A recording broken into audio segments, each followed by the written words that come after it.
Baik, terima kasih. Saya kira sudah diberi tanggapan oleh Pastor James ya berkaitan dengan itu semua. Kalaupun tidak jelas, nanti bisa ditanyakan juga kalau memang ada yang belum dipahami. Tapi kita akan memasuki pembelajaran selanjutnya berkaitan dengan konvalidasio perkawinan. Ya. Konvalidasio perkawinan itu sering terjadi, bukan hanya di paroki, tetapi di stasi-stasi pun sering terjadi ini. Nah, yang dimaksud dengan konvalidasio konvalidasi perkawinan adalah pengesahan perkawinan yang tidak sah, entah dengan pengesahan biasa, entah dengan penyembuhan pada akar persoalan. Konvalidasi bisa dilaksanakan sesudah pasangan menggabungkan diri dalam komunitas gereja Katolik minimal selama 6 bulan, karena berkaitan juga dengan pembelajaran seseorang ketika dia mau masuk Katolik. Biasanya kalau seseorang mau bergabung menjadi Katolik itu sekurang-kurangnya 1 tahun dan juga bisa 6 bulan. Dan kalau memang mendesak, kadang-kadang diberi pelajaran selama 8 kali pertemuan. Memang tidak pas sebenarnya, tetapi paroki selalu mempunyai kebijaksanaan tersendiri bagi orang-orang yang memang mau menjadi Katolik. Dan sudah ada guru kita atau katekis yang memang membimbing atau memberi pelajaran bagi mereka yang mau masuk Katolik, terutama nanti yang akan diterima resmi atau disahkan perkawinannya dalam gereja Katolik. Kemudian pengesahan biasa bisa dilaksanakan sesudah penyelidikan kanonik, dilaksanakan oleh pastor paroki atau vikaris parokial. Pengesahan biasa perkawinan dilakukan dengan pembaharuan kesepakatan perkawinan setelah alasan tidak sahnya perkawinan terhenti, entah karena lewatnya waktu, perubahan status, atau mendapatkan dispensasi. Pembaharuan kesepakatan ini dilakukan dengan 2 cara. Yang pertama, personal dan rahasia. Jika halangan perkawinannya tidak dapat dibuktikan, jika cacat kesepakatan tidak dapat dibuktikan selama kesepakatan pihak lain tidak ditarik kembali. Kemudian yang kedua, bersama dan publik dengan perayaan perkawinan secara baru. Jika halangan perkawinan bersifat publik, jika cacat kesepakatan itu dapat dibuktikan karena adanya cacat forma atau tata perayaan. Memang ada beberapa yang sudah diselesaikan kasus perkawinannya itu, dan setelah selesai kasus perkawinan itu bisa dibuat tata cara perkawinannya secara publik atau di hadapan semua umat. Tetapi ada juga yang secara pribadi atau secara rahasia, tidak di hadapan publik, tetapi antara pastor paroki atau vikaris parokial, karena ada masalah yang mungkin belum dibuktikan apakah sah atau tidaknya perkawinan itu. Kemudian penyembuhan pada akar diberikan oleh otoritas yang berwenang tanpa pembaharuan kesepakatan. Hal itu mencakup dispensasi dari halangan jika ada, dan dispensasi dari forma kanonik jika hal itu dulu tidak ditepati, dan juga daya surut efek kanonik ke masa lampau kecuali dinyatakan lain. Pelaksanaan penyembuhan pada akar menuntut terpenuhinya persyaratan umum sebagai berikut.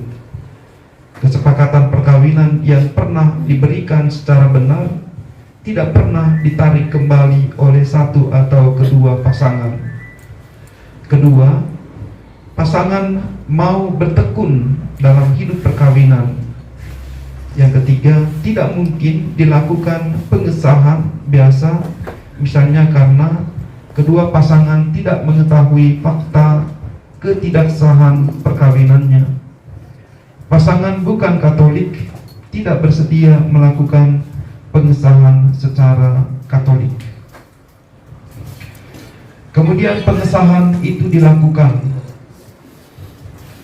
oleh takhta suci yang dapat dilaksanakan secara bersamaan untuk semua perkawinan dengan pengkhususan baginya pengesahan perkawinan berikut ini. Jika ada halangan yang muncul dari tahbisan suci, kaul kekal publik, kemurnian dalam tarekat religius, berhukum pontifikal, dan pembunuhan. Yang kedua, jika mengenai halangan dari hukum kodrati atau hukum ilahi positif yang telah terhenti, yakni ikatan perkawinan. Yang B, permohonan kepada takhta suci untuk penyembuhan pada akar ditujukan kepada kongregasi untuk urusan ibadat dan sakramen guna pengesahan perkawinan yang tidak sah karena halangan tahbisan suci dan pembunuhan. Kongregasi untuk hidup bakti dan serikat hidup kerasulan guna pengesahan perkawinan yang tidak sah karena halangan kaul kekal publik, kemurnian dalam tarekat religius, berhukum pontifikal. Penitensiaria apostolik untuk pengesahan perkawinan yang tidak sah karena halangan yang tersembunyi atau tidak publik. Oleh Uskup Agung Medan yang hanya dapat dilaksanakan satu persatu, yakni jika ada halangan yang dispensasinya tidak direservasi bagi takhta suci.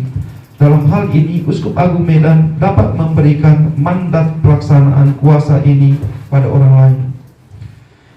Yang keempat, yang mengajukan permohonan pengesahan pada akar kepada Uskup Agung Medan adalah pastor paroki atau vikaris parokial dengan atau tanpa permohonan dari pasangan yang bersangkutan.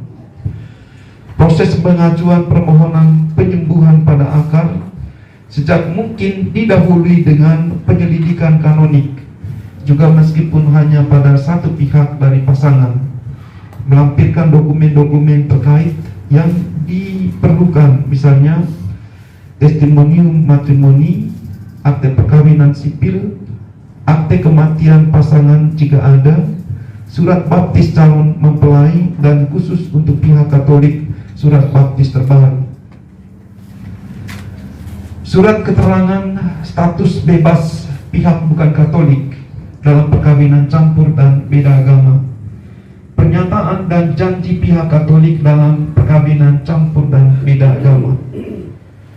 Pengesahan biasa dan penyembuhan pada akar dicatat secara tepat dan cermat dalam buku perkawinan paroki tempat perayaan atau pengesahan, dan diberitahukan untuk dicatat dalam buku baptis masing-masing demi membantu umat dalam urusan catatan sipil.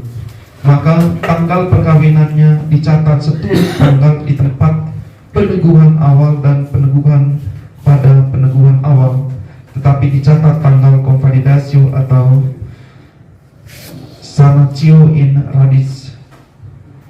Apabila memungkinkan, pasangan melakukan koreksi singkat dan menerima sakramen pengakuan dosa sebelum perayaan konvalidasio atau sanatio in radis dilakukan. Nah, itu dia berkaitan dengan konvalidasio. Ini semua bahasa hukum, jadi kadang-kadang pening kepala. Tetapi jadi kalau bahasa hukum memang seperti itu. Artinya kalau bukan di bangku kuliah, kadang-kadang kalau membahas tentang KHK itu banyak yang tidur. Tapi kadang-kadang ada pastor yang kadang-kadang membuat kelakar supaya semangat mahasiswa itu, ya. Tapi di sini ini berbicara tentang konvalidasi. Konvalidasi ini itu berkaitan dengan perkawinan yang belum atau harus disahkan ke dalam gereja Katolik. Banyak sebenarnya kasus-kasus yang terjadi, ya. Misalnya contoh misalnya tabisan imam, ya. Seorang imam itu tidak boleh menikah. Itu saya contoh diri sendiri lah. Artinya imam itu tidak boleh menikah seumur hidup karena sudah ada sumpah dan janjinya. Tetapi kalau dia mau menikah, maka harus ada surat laikalisasi atau laisasi dari Vatikan. Maka ketika surat itu dikeluarkan, maka dia boleh menikah. Itulah salah satu surat atau dispensasi lah, atau surat ketika dia mau menikah atau harus konvalidasi dulu. Kemudian contoh yang berikut yang berkaitan dengan pasangan perkawinan di gereja lain, misalnya suami istri sudah menikah di gereja Pentakosta HKBP misalnya, maka harus dikonvalidasi dulu ke dalam gereja Katolik atau harus disahkan perkawinannya di dalam gereja Katolik, dan harus juga mengikuti aturan seperti yang perkawinan seperti biasa. Dia harus melengkapi surat-suratnya, istilahnya surat perkawinan dari gereja yang HKBP misalnya, itu harus perkawinan itu harus dibawa. Kemudian harus juga kursus perkawinan sebenarnya, ada juga seperti itu, dan juga kanonik wajib, baru diresmikan perkawinan itu, ya, itu konvalidasi perkawinan. Kemudian juga ada yang yang beda gereja atau beda agama juga seperti itu, ya. Beda agama, ada yang misalnya menikah di agama Islam, kemudian dia mau masuk Katolik, maka harus dikonvalidasi perkawinannya. Aturannya juga tetap sama.